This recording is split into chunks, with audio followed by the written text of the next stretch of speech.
Welcome aboard the Shallows, ladies and gentlemen. The pod designed specifically for all you 10-team and smaller league managers. I'm your captain, Eric Henriksen, alongside Chief Mate. Yep, we looked it up. It is not First Mate, it's Chief Mate, Carson Picard. Carson, how are the C's faring today? C's are faring pretty good. I am ready. I finally see baseball news back in my feed again. I'm getting in the mood. It is still winter up here, but boy, is spring coming up quick. I cannot wait for spring. We just got hit with over 18 inches of snow. So I'm telling you, baseball season and the regular season can't come fast enough. I wish I was down in Florida watching these spring games. They've been very exciting so far. But first, a bit of news. We here at Pitcher List have something awesome for you. Our live draft assistant is fully updated, and we've completely overhauled it for your drafts. Very exciting. Think of it as having a personal scout, an analyst, and a master strategist sitting right next to you as you draft.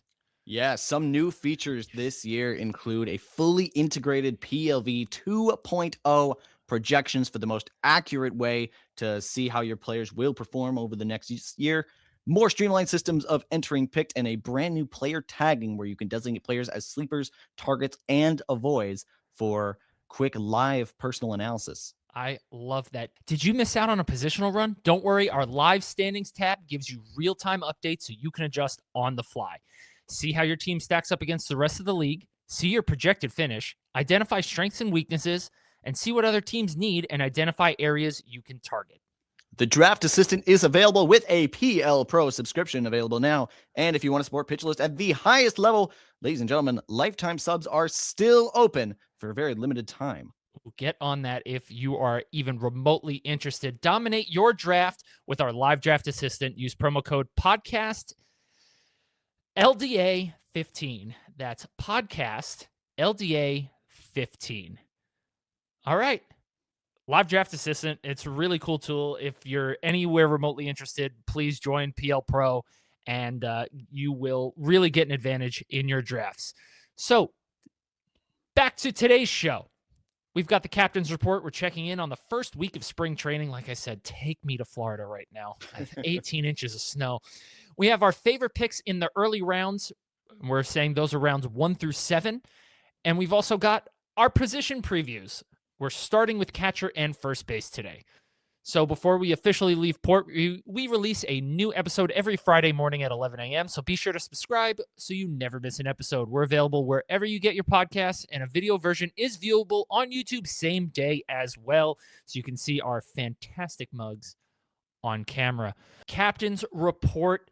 We're going to start off in spring training with the young guns, prospect noise, guys who were called up last year. We've got Jack Caglione.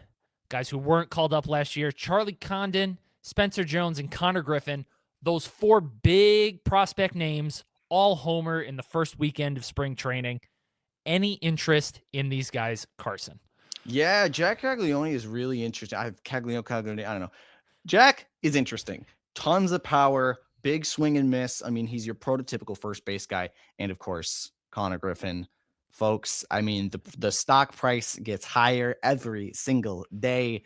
He is, Mike Trout comparisons have been tossed around. That's what I'll say. The question is not, will he be a part of the Pirates on opening day anymore? It's how well will he do? I feel like they might leave him down there for a couple weeks to have some service time manipulation because that's kind of the way things go. But Connor Griffin, we will eventually be talking about him on the Shallows because even in a shallow league, I think we really got to start considering that this guy might be a big, big deal. We will talk plenty of Connor Griffin when we talk about our second base and shortstop previews because I believe he is middle infield eligible, possibly third base as well. We'll see where he's playing in the spring. But Connor Griffin, man, he looks so good. And I will say, pronouncing Jack Caglione's name was a big thing for me last year because it is not pronounced like it's spelled whatsoever. And so I just call him Jackie Cags, all right, because it is an awesome name. And that's how he will be referred to from now on. Jackie Cags, a little bit more coming up about him later in the show. Over to the pitching side, Joe Ryan, Merrill Kelly are both questionable for opening day. Carson, tell us a little bit more about that. Yeah, Joe Ryan, Merrill Kelly, both guys that are probably relevant, especially Joe Ryan, but certainly Merrill Kelly as well. Relevant in a shallow league, premier pitchers or mainstay pitchers we've had for a while. Both with back issues, questionable for opening day. Joe Ryan had an MRI, which got some scared reactions from across the baseball community. Nothing too serious, bit of inflammation, but something to monitor over the next month or so. I don't mind a back injury. I don't want to hear shoulder or elbow when it comes to pitcher, especially this early in spring training at all. But back over to the offensive side, and I didn't pick him because I'm a Yankee fan, I promise. But Aaron Judge homered twice in his spring debut. And the reason I picked this little note is because, first of all, the man is ridiculous. But I wanted to just quickly ask you, who should be the top overall pick? Aaron Judge or Shohei Ohtani, the hitter?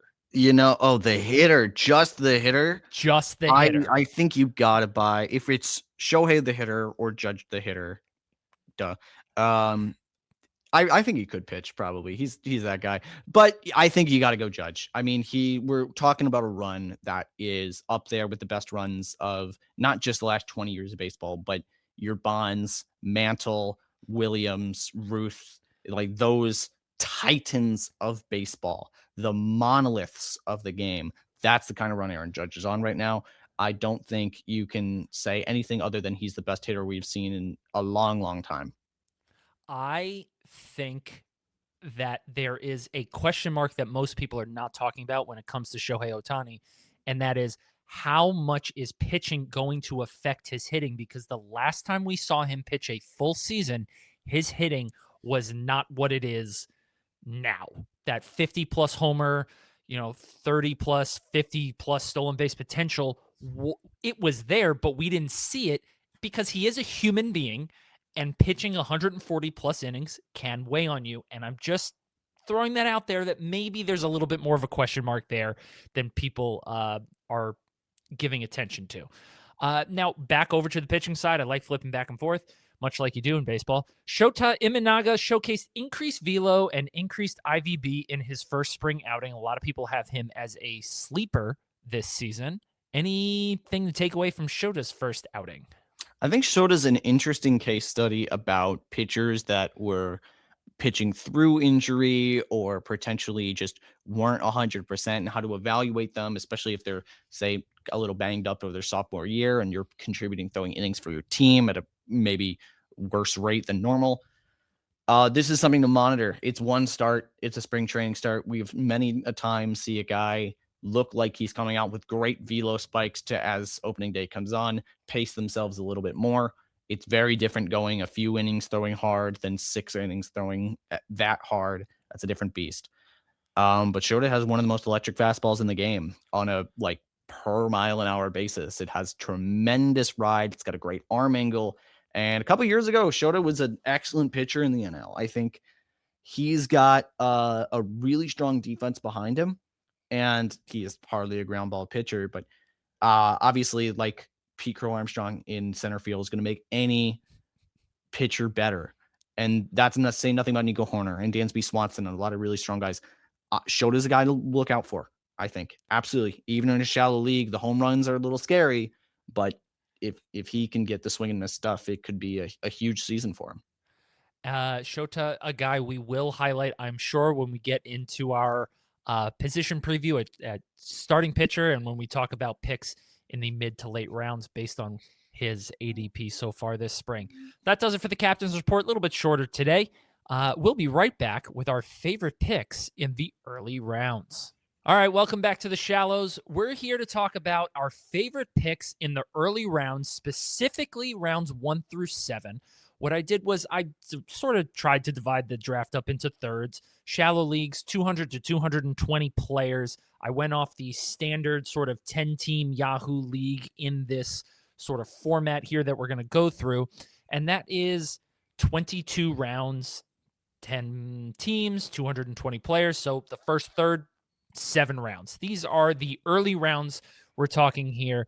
So we're going to say in each round, on a round-by-round basis, who we're going to save and who we're going to let drift out to C.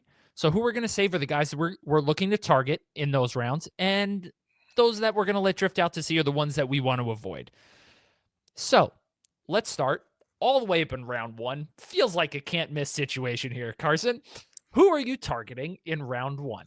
Saying targeting is round one is kind of a weird thing because who you pick is completely up to the whims of however you seed your draft and where you pick. In a redraft league, I mean, that's probably just completely random.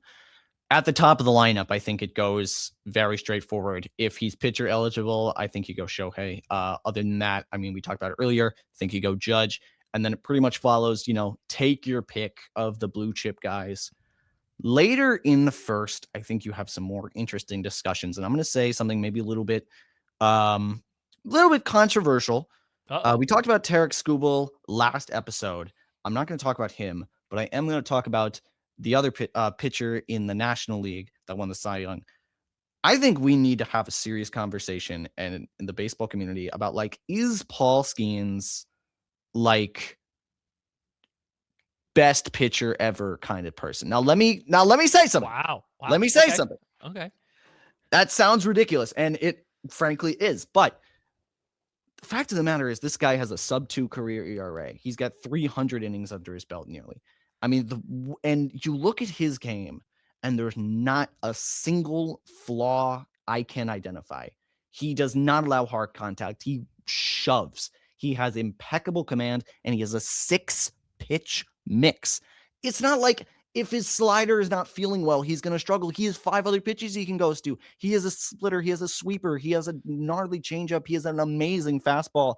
He gets ground balls. He pitches really hard, but doesn't allow enough contact, where a lot of guys like Garrett Cole is the kind of guy where he allows a lot of home runs, or at least he did. He allowed a lot of home runs. He got a lot of strikeouts, and he was kind of a boomer bust sort of pitcher. Paul Skeens isn't that. He's a complete package. And I think later in the first, and for all intents and purposes, 10th and 11th pick in the draft, and a 10-teamer is the exact same because of the snake, I think you can walk out of there with maybe the highest floor pitcher in baseball, and maybe, dare I say, the highest floor pitcher we've seen in like a decade. I mean, I think you can say if I said Paul Skeens had a 2.5 ERA, you might think that's kind of a high bet. Yeah, actually. Yeah, that might be that's a bit of a down year for him. And it's like, I think, yeah, lock that in. He's going to have a great whip. He's going to get strikeouts. He's going to be fantastic. And if it's a quality starts league, obviously that's maybe the one knock against him in the wins. If it's a quality starts league, I think that position becomes way better. I think it's an interesting debate whether you take Crochet or Skeens at the end of round one. And I say that because I feel like Crochet has higher strikeout upside than Skeens. And I know that sounds crazy, but Skeens was right. Just around one strikeout per inning last year. Or if you play in a K per 9 league, that's 9.0. Okay. And Crochet had like 250 strikeouts in 200 innings. Yeah, so he was fantastic. There is that. However, the ratios that come with Skeens is like nobody's better in ratios. And it's year. It's the kind of thing where I think of what's the worst season, barring injury? What's the worst season that Garrett Crochet could have? Like a mid-3s ERA or something? Mid-3s, yeah. Is that conceivable to you? Skubal, maybe you're thinking a 2.8, things go wrong. I seriously if Paul Skeens had a 2.6 ERA, I'd be confused. Yeah. You know what's crazy to me about Skeens? If I'm not mistaken, he came up with a 3-pitch mix, and now he's got a 6-pitch mix, as you noted. That is a tongue twister for me. That is incredible for a guy to add that many pitches over 2 seasons, playing for Pittsburgh of all places. Okay, let's note that. But he's unbelievable, and the tunneling on his pitches, which is oh my god. It's wild. I look at him pitch, and this is why I say it. When we're talking about the amount of talent he has, I mean, you look at some of the best pitching prospects of the last 20-something years, and I think Skeens is he's right at the very top. We've seen it at the major league level. He's been that good. Get him on your fantasy team, lock him, and just never have to look at that pitcher slot ever again. I last week I said I like to avoid pitching in the first round. If I'm picking 10th, though, because I'm at the turn, I'm and Skeens is there, I might take Skeens, and then I could take another hitter that's a foundational piece that whoever's left, whether it's Julio Rodriguez, we're getting into the second round in just a second, Ellie De La Cruz, whatever. I'll take my foundational hitter, but yeah, man, it's really hard to pass up on a guy like Paul Skeens there at the end of the first round. So Uh, real quick, because we have to keep on the theme. So sure. Paul Skeens, I'm targeting him. We're saving him. Who am I drifting out to see in that first round? You actually mentioned him earlier. I think Julio Rodriguez. We have seen Julio Rodriguez be him for 4 consecutive years now. He has had the exact same season every year. Yes. There is no more upside there. I think you're going to get it. He's in Seattle. That offensive production's a little not nerfed. He's really dang good. Don't get me wrong. I think for the premium you're paying in the first round, little rich for my tastes. I actually agree with you on that as someone who's had Julio Rodriguez as a keeper in a keeper league, not kept up at the top of the draft.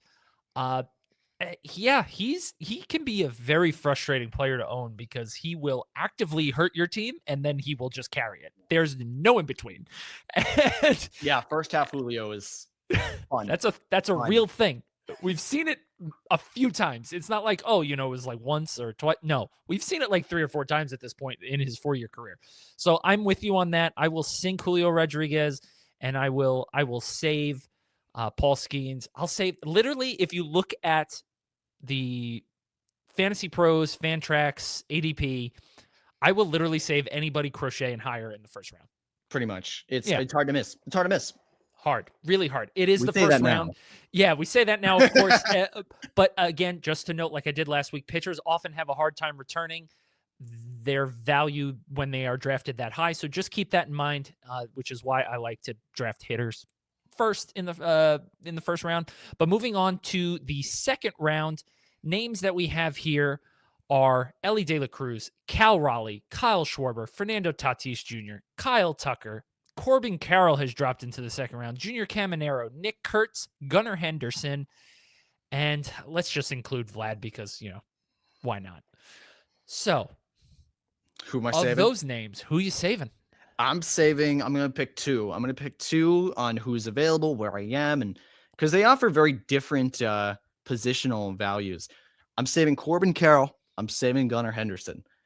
Gunnar Henderson, I'll start with him. A couple years ago, he had one of the best shortstop seasons we've seen in a while. It was overshadowed a little by Bobby Witt Jr.'s historic season at short, but Gunnar Henderson was outrageous. He was not just one of the best hitters at shortstop. He was just one of the best hitters in baseball. He was outstanding there, and a little bit banged up last year, still managed to put together, have a really productive second half. The fact that he's slipped into Fantrax has him around 19 in the ADP. I think this guy's a first round talent. And the question is going to be, I don't see a real great reason he's so low other than a lack of a ton of steals. And I think his offensive production makes up for it. I think he's a phenomenal kid. And speaking of steals, Corbin Carroll's that guy. I don't think I'm going to need to say too much more. We're going to see him in the World Baseball Classic. I think he's right. Oh, is he not? Right. He's one of the handmates. Yes. Right. Yes. I remember. Okay. Well, it's going to be a big miss for Team USA at the World Baseball Classic because he is just outstanding. A tremendous talent, ridiculous speed, an amazing athlete. One of the best outfielders in baseball. I'm looking around the list of other guys here. Kyle Tucker, Fernando Tatis Jr., Kyle Schwarber, who for all intents and purposes I'm going to include here as a similar profile to those guys in terms of like their just offensive prowess. I think Corbin Carroll offers so much. I think he's so good. Going down the list here, I am actually a little shocked at how many question marks are in this second round. Now, hear me out. Cal Raleigh is not going to do what he did last year. All right. Guys rarely repeat historic level seasons like that. Okay. There's 2 guys that we have talked about so far in this show, and they're probably the only 2 that have done that, and that's Aaron Judge and Shohei Ohtani. Kyle Schwarber, a lot of homers, a lot of RBIs, low batting average. Cal Raleigh's exactly the same. Those 2 are my actual sinks for the second round. Tatis has not lived up to expectations since coming back from his PED suspension. Plus, injuries have taken a toll. Junior Caminero, can he hit in the Trop? Nick Kurtz, he had a fantastic half season. I love Nick Kurtz, don't get me wrong, but a second round pick It's a off a lot. guy. Yeah, it is. It's a lot for a guy who overperformed nearly every single one of his expected stats last year. And then Gunnar, I mean, yeah, Gunnar is probably a safe bet. Corbin Carroll's a safe bet. Kyle Tucker's obviously a safe bet. So to me, I'm targeting Kyle Tucker here in the second round. If you can get him, you're probably going to be at the end of the first round. I don't think he's going to make it. If you pick at the top of the first round, he's definitely not going to make it back to you at the end of the second. I'm just not the biggest fan of this group of players in here. I know that sounds crazy, but again, we're talking about foundational pieces. These guys all have tremendous upside, but none of them are without questions. The second round's a little awkward because it's all of those guys that have first round talent if things go well, but there's always those question marks, and that's why there's just a risk attached to them. Yeah. So I think Gunnar and Carroll are fairly established. They have relatively few Yes. question marks compared to some other guys. You're going to get great production on them. My sink here is Junior Caminero. As much as I love the bat speed and as much as I love the home run power, I think it would. He had some weird home away splits, and there's no stolen base to fall back on.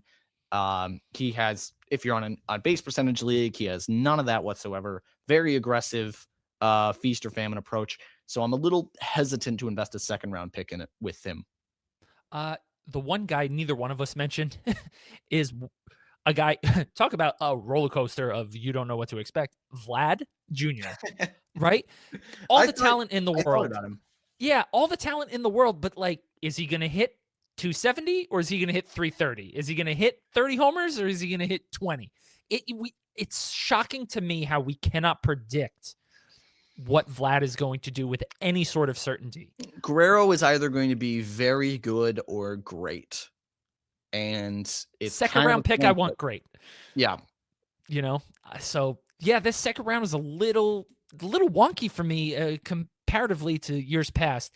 But moving on to the third round, we've got Jazz Chisholm Jr., Jackson Chourio, Yoshinobu Yamamoto, Pete Alonso, Ketel Marte, James Wood, Manny Machado, Pete Crow Armstrong, Matt Olson, and Christopher Sanchez. Carson, who are you saving and who are you sinking? This was really easy for me. This was really, compared to round 2 where there's some weird ones in there, this one, it took me about 3 seconds to write. Ketel Marte. Yes. I'm saving Ketel Marte every day of the week. Yep. Let me tell here's something amazing about Ketel Marte. He is one of the best players in baseball. Yep. And I feel, I don't want to say he's underrated. That's an overused word. But at second base, there has been, and I want to write about this eventually, there is a mentality swap in the baseball industry and around the league where the traditional roles of the shortstop and the second baseman have shifted. It used to be the second baseman was the guy you could lean on a little more offensively, your Joe Morgans, your Jeff Kents, your whatever. And the shortstop was going to be the one that was more defensive focused and literally shorter and not as much of a premier athlete.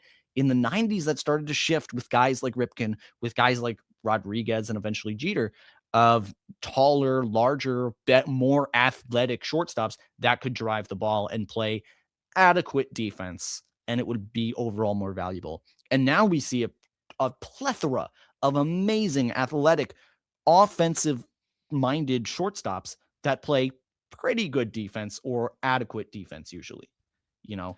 Bo Bichette is maybe an example of just a guy that there's defensive question marks all over the board. He's not playing short anymore, but in Toronto, he played short. There were question marks with him, but it worked because he was really productive offensively. Same with guys like Trey Turner. Second base, though, has fallen by the wayside a little bit, and there's a cliff with every single position. Second base is the soonest cliff in production, and that's pick 2, because the second best second baseman is a ways away from Ketel Marte, who is just one of the best hitters in baseball. He's superb. Yeah. I love him so much. Getting him in round 3, I think we're going to talk about Marte later because I have a lot to say on him. He's amazing. And the other guy, I think I'm absolutely, if he's gone, because someone listens to this podcast, If he's gone, then I am saving James Wood because the upside with James Wood is an MVP. Yes. If Simple James as. Wood just pulled the ball, that's literally all he has to do. He's really good not pulling the ball. Now just imagine if he did pull the ball. It would be incredible. I've talked about this a lot. I'm a little hesitant because it goes against what seems to be his natural emotion, and it's really easy to want every hitter to be Cal Raleigh or Aaron Judge and just say, why don't you do that? Well, sometimes like biomechanically they can't. Fair It's a point. little weird. Everyone's got their swings. He made it this far, but yeah, there's another gear. There's another gear for James Wood that could go to the moon. Talking about biomechanics, the man is 6'7". Okay, like he's built different. All right, if you're 6'7", you could swing a bat that fast. You're just built different. You got long limbs and everything. I am gonna say Ketel Marte 100% is like a no brainer save. In fact, I may take him in the second round if I'm picking towards the end of the second round, which I means would I'm at agree. the beginning I of would the agree. first.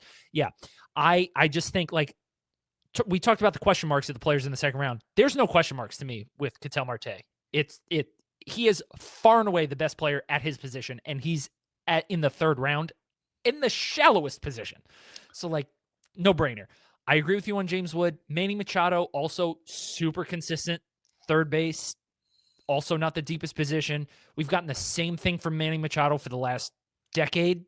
I have no issue taking Manny Machado there. My avoid is very obviously Pete Crow Armstrong. Okay, no, thank you.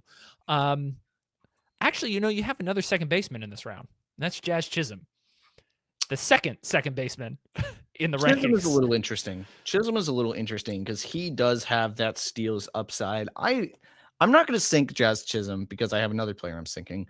I mean, if it's the question of Marte or Chisholm, it's Marte for me every day.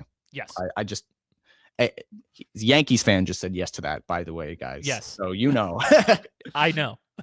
I am sinking Yoshinobu Yamamoto, who has an ADP of 25, and Yamamoto is a workhorse. Yamamoto got really dang lucky last year. I highlighted him in my Babbitt Park 2 article, which you can read on pitcherlist.com. And Company man. and mine.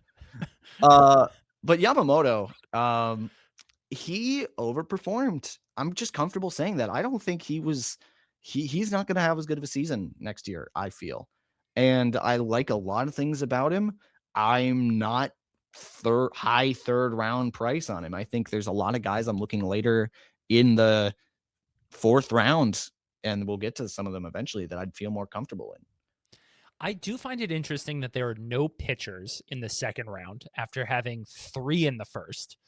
There are no pitchers in the second round. And then here we have 2 in the third, and that's Yamamoto and Christopher Sanchez.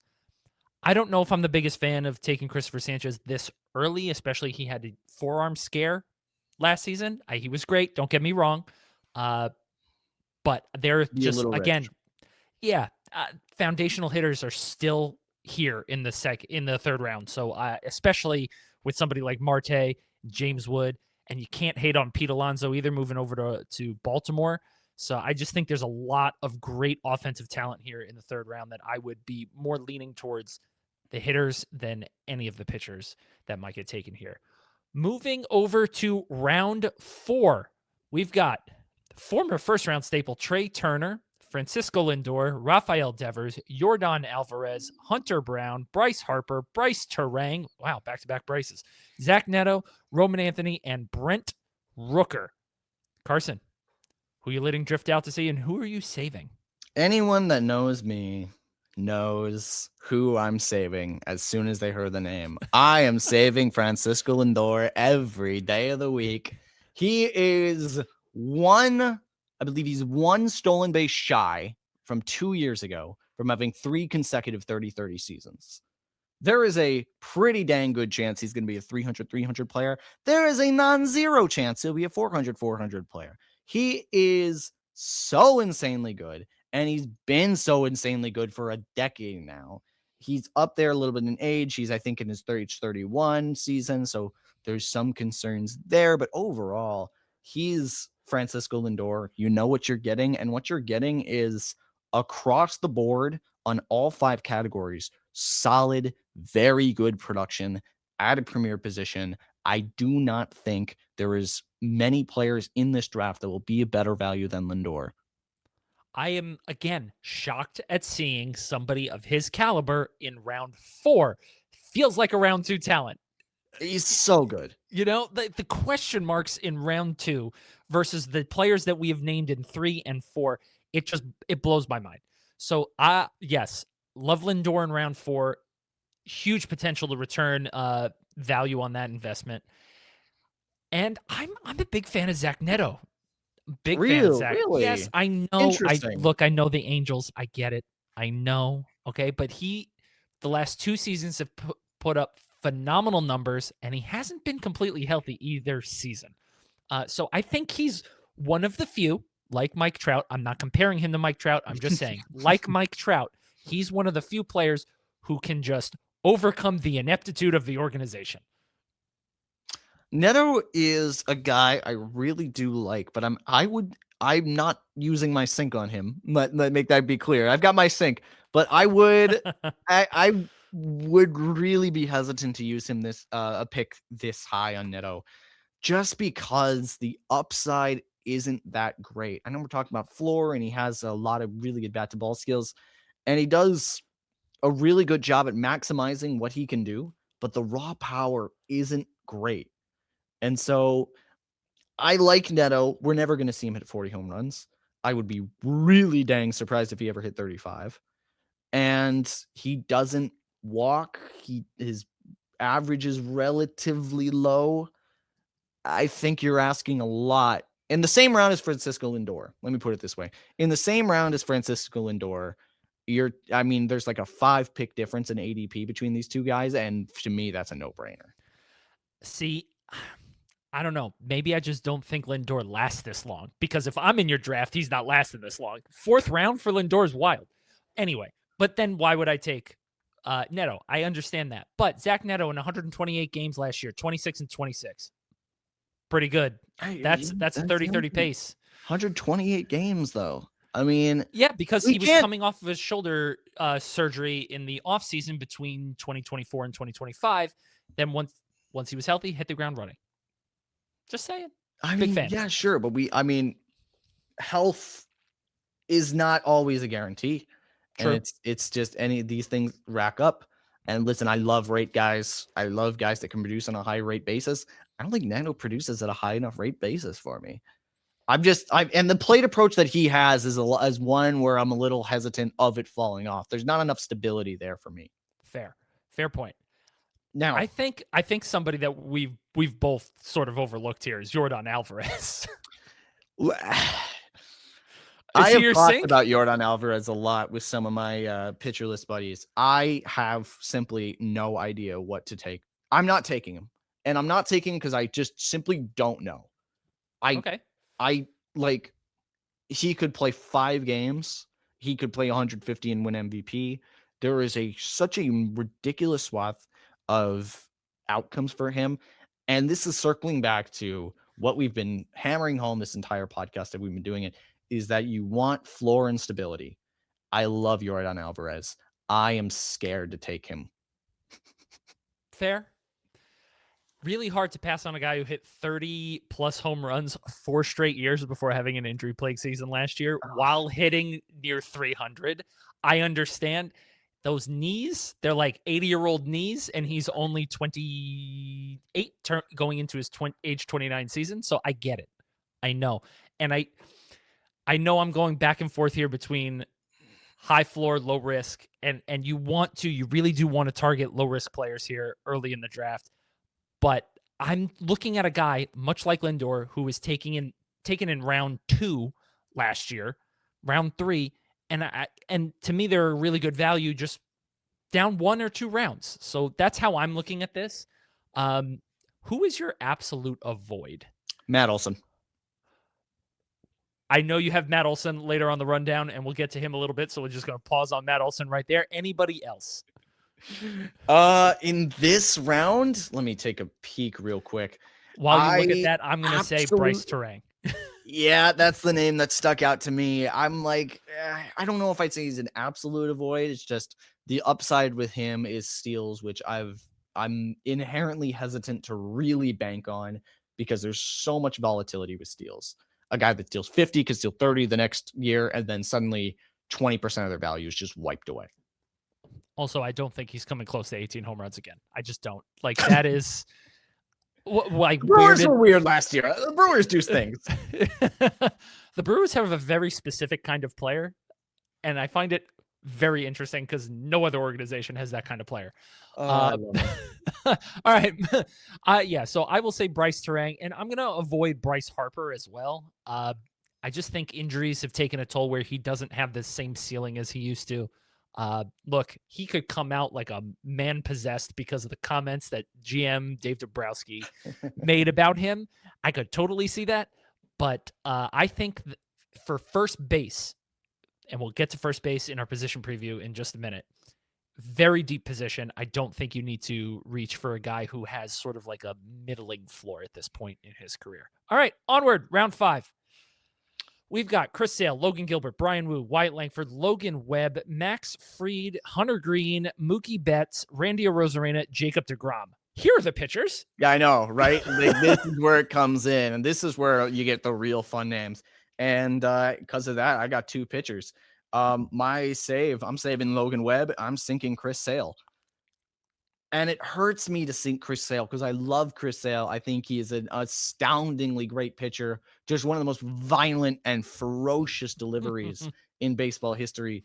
But I don't think he's going to pitch that much to make it worthwhile. The ratios are going to be good, but he's 37 years old. You know he's injury prone. You know there's a lot of baggage on him. I love what he does on a per game basis. Per game, he's worth a 5th round pick. Over the course of a season, I think it's way too rich. On the flip side, highest floor in baseball is Paul Skeens. Most dependable floor is maybe Logan Webb. I mean, he just goes out there, shoves, throws 7 innings, and he won't have a bad start.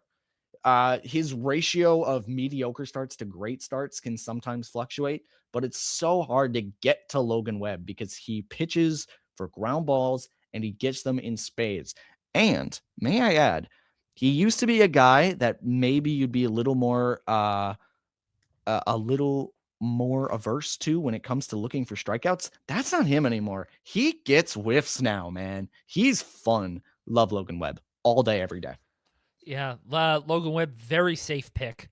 I will say, though, I do worry about innings loads. Look, we thought Sandy had a rubber arm. So this is I know. Yeah. There's something I want to talk about this, and I ideas for articles. The way Webb pitches, he gets a lot of guys out really early. So the raw innings count, he throws more pitches than anyone, but it's not that many more than like Dylan Cease, who takes a lot of pitches per at bat to get guys out. Where because of the way Webb pitches, he gets a lot of guys out like second pitch of the at bat. That's a third of an inning, but it just doesn't really matter on his arm that much. Oh, fair point. That's a really good tidbit there, and a really good article that I'd be very interested in reading. Going deep there. I am going to pick, oh man, there's a lot of great arms here. I love Logan Gilbert. I've loved Logan Gilbert since he was called up by Seattle. I think he was fairly unlucky last season. Logan Gilbert is legit, okay? And he's been legit since the second he stepped on a major league mound, figured out his third pitch. I love Logan Gilbert here. I also love Wyatt Langford, but in this range, because I've already taken probably 4 hitters up until this point, I'm going to go pitcher, and I'm going to also then take, man, Hunter Green on a per inning basis is filthy too. So it's fun. I'm going to take, so in this, because I'm going to take 2 pitchers, let's say I'm going to take one here in the 5th, and then let's say I'm picking at the end of the round and I'm going to take one at the turn in the 6th, and we'll get to the 6th in a second. I'm going to go with a stable Logan Webb or Logan Gilbert, and then I'm going to go for the upside with Hunter Green or Brian Wu. Are you worried about the floor, or are you worried about the workload and the innings for Green, who has not been a qualified pitcher? Yes, I am. And I got burned by Glasnow last year in it. I did not want to take him, but he was the best pitcher left on the board. I didn't keep any pitchers in this particular league. So I understand Hunter Green can absolutely burn you when it comes to innings, which is why I would not take him unless I have the workhorse that I can depend I on think. Yep. Okay. first. That's Yeah. fair. I get it. Man, and Mookie Betts all the way down here too. Ugh. We already talked about him last week. Let's not forget about Mookie Betts. Who are you? Do you have another sinking name in here, or do you want to move on to round 6? Let's move on to round 6, guy. I talk about my guy. All right, here we go. Round 6. Cole Reagans, Freddie Freeman, Freddie Peralta, Geraldo Perdomo, Josh Naylor, the speedster, Austin Riley, Byron Buxton, Jarren Duran, William Contreras, and Riley Green. Who are you saving? Who are you sinking? Eric, I've got one person that I'm going to be watching on my team this year, the Minnesota Twins, and it's the guy playing center field. I think Byron Buxton, and so many fantasy managers are cringing, saying, oh my God, he doesn't play games. Well, hold on a minute. Buxton is a guy that early in his career got a lot of his injuries from hard contact, banging into walls and stuff, which is very different from ligaments and soft tissue stuff that are more lingering. Later in his career, he's had a couple weird things where he had to consistently rehab in the offseason, and he was never 100%. Over the last couple years, however, he's been able to rehab and crucially stay healthy through the offseason. And as a result, Byron Buxton played the most he's had in his career since 2017. He was a qualified hitter. He was a really productive member. And I mean, he went 24-0 on stolen bases, 24-0. And I'll tell you what, if you want a good metric for how a guy is feeling themselves in terms of their health, I think stolen bases is a really good one because the marginal production it has isn't that great on an MLB game, but that there's a bit of risk attached. And obviously you slide in wrong when you're sprinting full speed, things can get damaged. For Buxton, a player who had top-notch speed for a decade, he's utilizing it more than ever. He's playing center field every day, and he's still delivering. Is he going to play 160 games? Absolutely not. I think there's a non-zero chance, a pretty decent when he plays like 140. And you've got a guy that's probably going to have a 30-30 season. This late in the draft, the upside on a per-game basis in mind, it's so appealing. I love it. Do you mean to tell me you don't think Josh Naylor can go 30-30? It's not that I don't. I think I'm joking. Yes, Byron Buxton has the most categorical upside, I think, at this point in the draft of all the names in this round. I love Austin Riley here because really, talk about another guy who was a second, third round pick in the previous few seasons, has been bitten by the injury bug the last couple years. Nothing changed in his profile. Austin Riley is still great. Plus, we're talking third base here, and we're getting dangerously close to a tier cliff at third base. I love Austin Riley, plays in a great offense. If he can just stay healthy, and I say that with an asterisk, because it's not like he's got Giancarlo Stanton's soft tissue injuries. We're talking about a broken hand or broken arm from getting hit by a pitch. Like that is, I'm sorry, but that's not his fault. So when you talk about injury-prone guys, Buxton with a lot of soft tissue injuries, but Austin Riley did not have soft tissue injuries. And those don't take as much of a toll on you and your ability to perform as a soft tissue like ligaments or muscles. I'll take a broken bone any day. I'll tell you what, I had him listed as my sink. I did. I had a list of my sink, and it's because above Perdomo? Yeah, I think Perdomo's great, and they're very different hitters.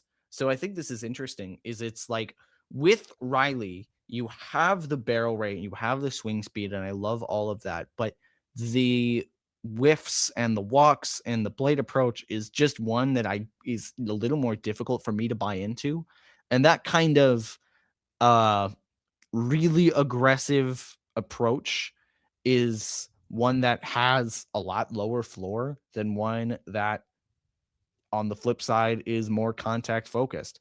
And the upside is of course a little bit lower. Those have a relationship that works against each other, but he's just not been that good the last 2 years, man. Even on a rate basis, I get he's playing through injuries, but Riley's someone that doesn't steal. The power is obviously there, but he's not going to supplement that with a lot of other production.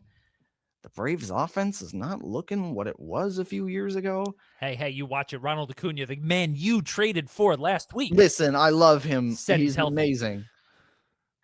What else is there? Ozzy Albies is not the hot shot he was a few years ago. Let's put it that way.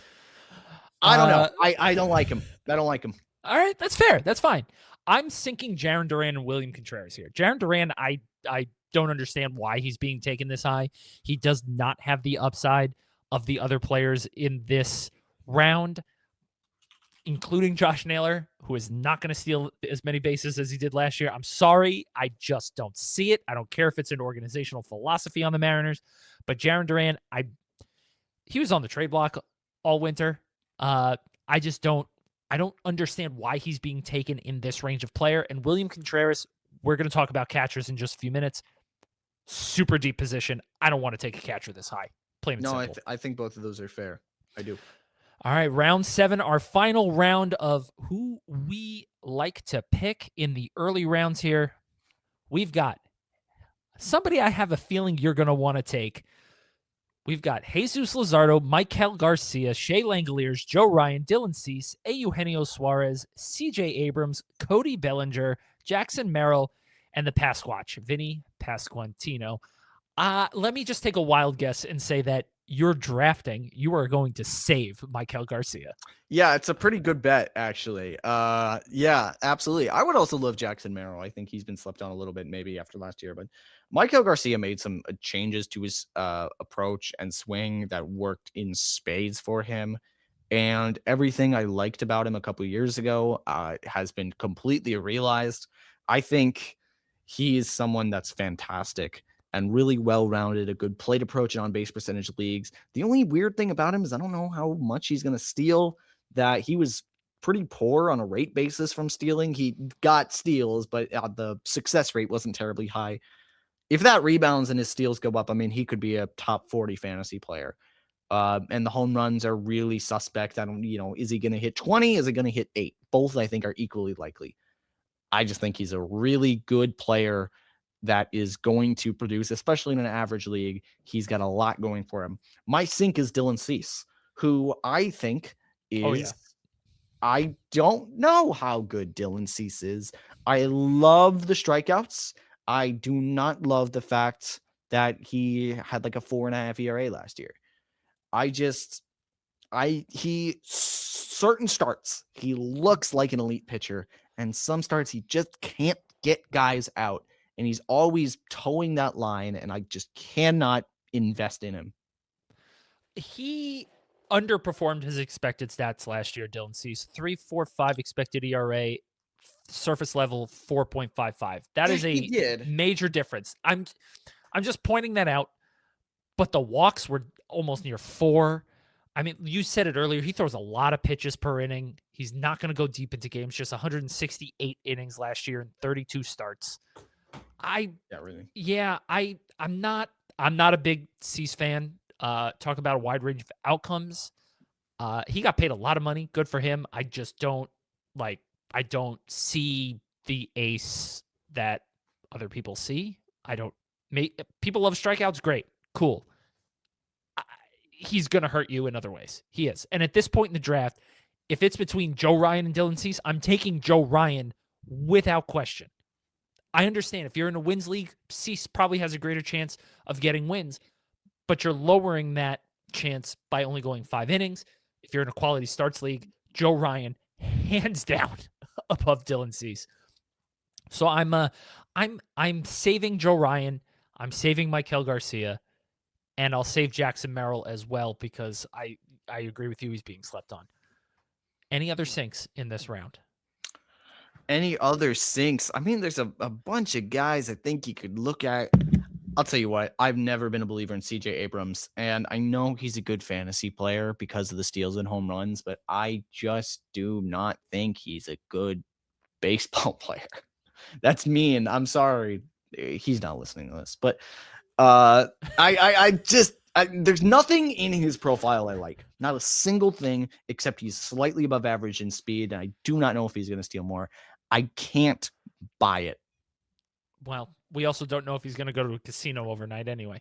So, yeah, I'll pass on CJ Abrams too. Again, shortstop, super deep. We've talked about a number of them that we'd love to target early in the drafts. Maybe you'll fill your middle infield slot with a shortstop, or your utility spot, especially if you're going to draft a guy like Corey Seager in the next round or two, which we will talk about next week.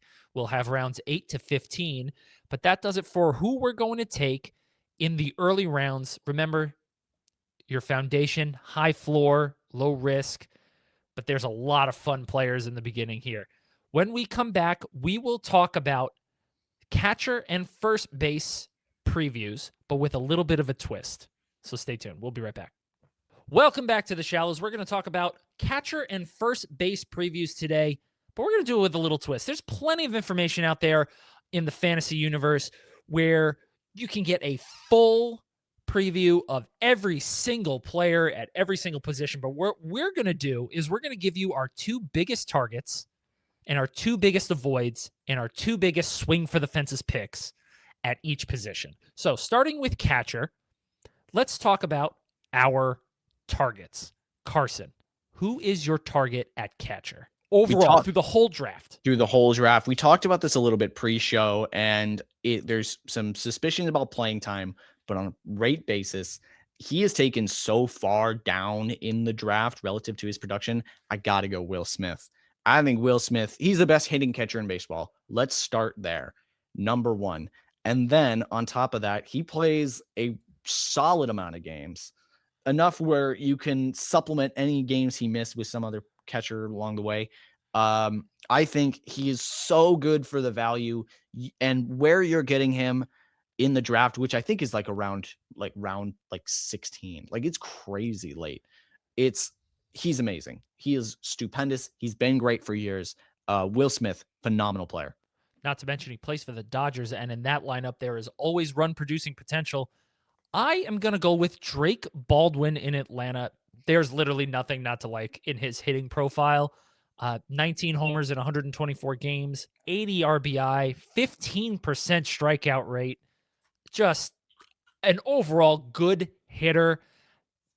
He's not going to be challenged by Sean Murphy. Sean Murphy is out for a long time, coming off of surgery. So, look, this is Drake Baldwin's chance to absolutely run with it. I think he's a phenomenal value at the position. Let's see. He is currently being taken in... Why has he disappeared on the list here? Drake Baldwin is currently the 8th catcher off the board in round 12 or 13. I think you have a tremendous chance for profit drafting Drake Baldwin. Carson, who are you avoiding? Salvador Perez. For me, this one's no brainer. Perez is a guy that's been offensively productive for quite some time. Good power threat. He hit 300. He hit 300th home run last year. Now, I think this is the year it falls off a cliff for him. He's going to be in his 36th season starting in May. He was really not that productive last year. He's never going to take a walk, and he has any real average upside is gone. So you're looking at a guy who's very much starting to be a lot more of a slugging only type of player. And I just don't think that bat speed is going to help him very much. If he has under 20 home runs this year, he's going to be a complete and total bust. And I think that's fairly likely. My avoid is Cal Raleigh. Blasphemy, I know. The guy who hit 60 home runs last year. You are paying for that by drafting him in the second round. This is a guy who was not a top 100 pick last season. He has average concerns. He maximized his swing to the best of his ability last year. I just don't see it repeating. If he goes 40, 45 home runs, great. That's going to return 5th or 6th round value based on his batting average. I understand he's the best base stealer at his position, but he's also a catcher, and things can go absolutely wrong for a catcher off a foul tip from a batter. He could break his hand and be out for 6 to 8 weeks, and you're going to risk that on a second round pick. That's why Cal Raleigh is an avoid to me. Carson, who are you swinging for the fences on this year at the catcher position? I think Ivan Herrera is my pick, and that's a little weird because he's been established for a little bit now. But the reason I'm putting him here is because there's questions about if he's going to have catcher eligibility at all. If he does play catcher, he is a top 5 catcher in baseball, maybe even higher. He is so dang good. But there's a lot of question marks about if he's going to do that, if he's going to stick at utility, and then his value really struggles. Right now, he's being taken so low, though, and the ADP, I really don't think it matters. The upside is so tremendous, and he has a really solid floor as just a good hitter to justify going for that ceiling. Ivan Herrera, currently the 12th catcher off the board.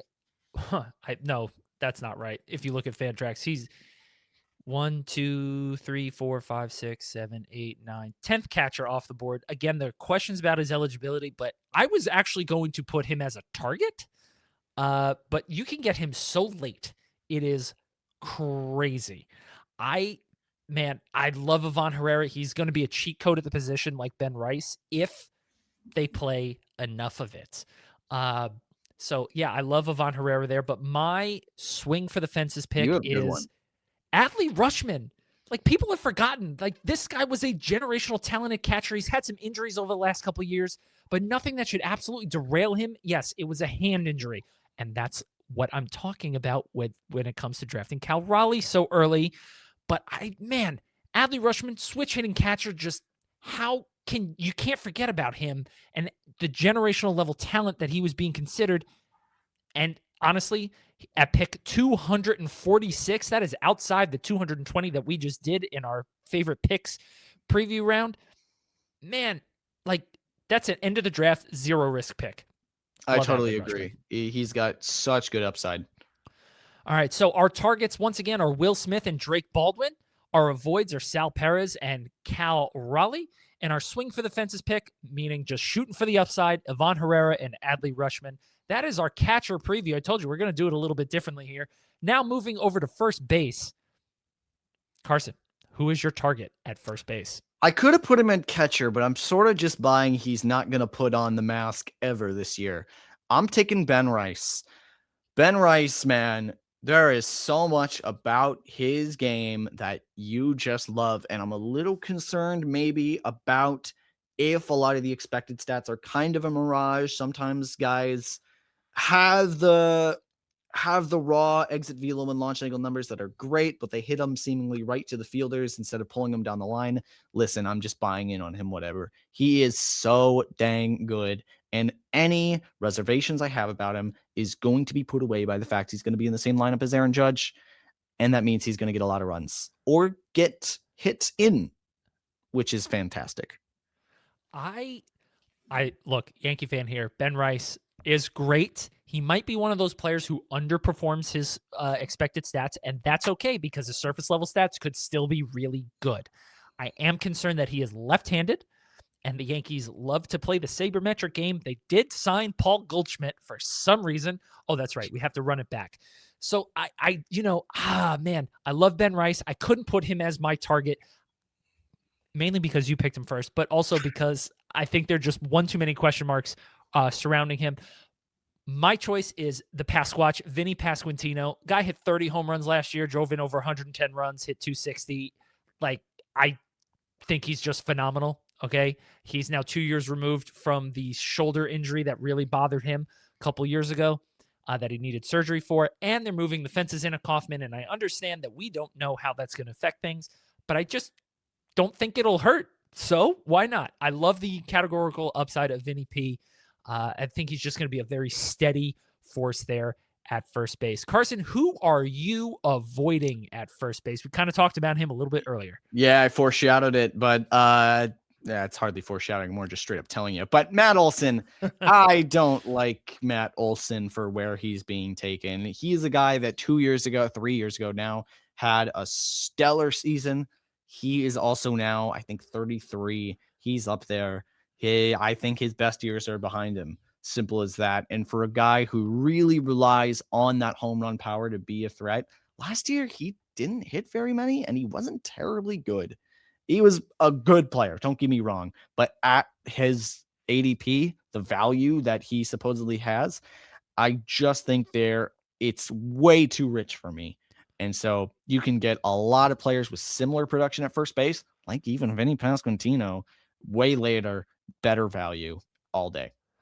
I think the reason Matt Olson is being taken so much higher than Vinny P is because the power upside is quite a bit higher. Absolutely. It's still there. Look, 93 mile per hour average exit velocity last year for Matt Olson.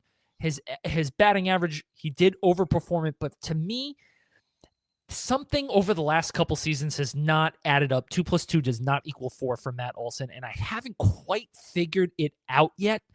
It bothers me. But I think we've had a bit of an unlucky streak here for Matt Olson. He just hits the ball so dang hard. And I truly believe that he does have a couple more good seasons left in him. A guy who might not have any more good seasons left in him is my pick to avoid, and that is Freddie Freeman, 36 years old. We're looking at career worst. Well, I shouldn't say career worst. Worst since 2016, which... for the people in the back, that was 10 years ago, all right? 10 years ago. Freddie Freeman put up numbers as bad as he did last year as far as swinging strike rate, 13.4%. That is a 5% jump year over year between 2024 and 2025. His worst since 2016. His strikeout rate jumped as a result to 20% from 15%. There's your 5% increase. Again, his worst since 2016. The steals are gone. You're not going to get those anymore. He's 36. I think he's going to be lucky to hit 24 home runs again this year. He might get 18. Drafting him as high as you have to, he's an avoid for me at all costs at the first base position, especially with some of the later names that you can draft, much like Matt Olson for you, Freddie Freeman for me. Swinging for the fences, Carson. Who is it? He's being listed as a third baseman, but he has first base eligibility at the moment, and I think he could really surprise some people. Kazuma Akamoto, we talked about him before as a guy that I don't think comparatively to Murakami, he got a lot of attention over the offseason, signed a big year with Toronto. And with any of these guys, there's a lot of upside and a lot of risk. Well, here's your swing for the fences. Let's take a guy that maybe could be a premier hitter in the infield. In Japan, he was insane. Can he do it in America? We'll see. That's about the extent of the analysis. There is not much I don't like in his profile, though. So I think it's a really fun bet, especially where he's being taken. I think it's around pick 130 or so. Give it a shot. He could be phenomenal. He plays on a really good team, too, in a really good hitting environment. So, hey, you never know when it comes to these Japanese players. But my pick for swing for the fences, staying in Probably Kansas City here. For the fences more than anyone. Really. And that's Jackie Cags, as we're going to call him here on the pod. Jack Caglione of the Kansas City Royals. I think he was wildly unlucky in his call-up last year. He's got good bat-to-ball skills for a guy who swings as hard as he does and swings for the fences as much as he does. Okay, we're talking about a home run to fly ball rate of just 13% for a guy who hits the ball tremendously hard. Look, his average and his XBA were 80 points apart. 80 points. So if you just keep the skill and the general progression as a baseball player at, how old is he? 23. Okay, I'm thinking, I really do think Jack Caglione has huge breakout potential for the Kansas City Royals. I love taking a swing at him this late in the draft. And you're talking about the 22nd first baseman off the board here. We're like 18th, 19th round on Fantrax. This is such a low risk, high reward pick. Man, I love Jackie Cags. He is absolutely my pick there. All right, so just recapping our first base preview here. Man, a lot of tongue twisters today. Our targets are Ben Rice and Vinny Pasquantino. Our avoids are Matt Olson and Freddie Freeman. And our swing for the fences are Kazuma Okamoto and Jackie Cags, Jack Caglione. Whew, man, Carson, I don't think I've ever gone through this many players in one pod. You're Listening rolling. or producing. We've said so many names. So many names. I wish I could recap all of them for you, but we don't have time for that. So we're going to wrap it up right there. We'll be back next Friday with a brand new episode. If you have a question you'd like answered or a topic you'd like discussed, we did that last week for someone who reached out to us on social media. Hit me up on Blue Sky or Twitter at Eric Hinn or Carson on Blue Sky at Carson Picard. Shoot us an email at theshallowspod@gmail.com.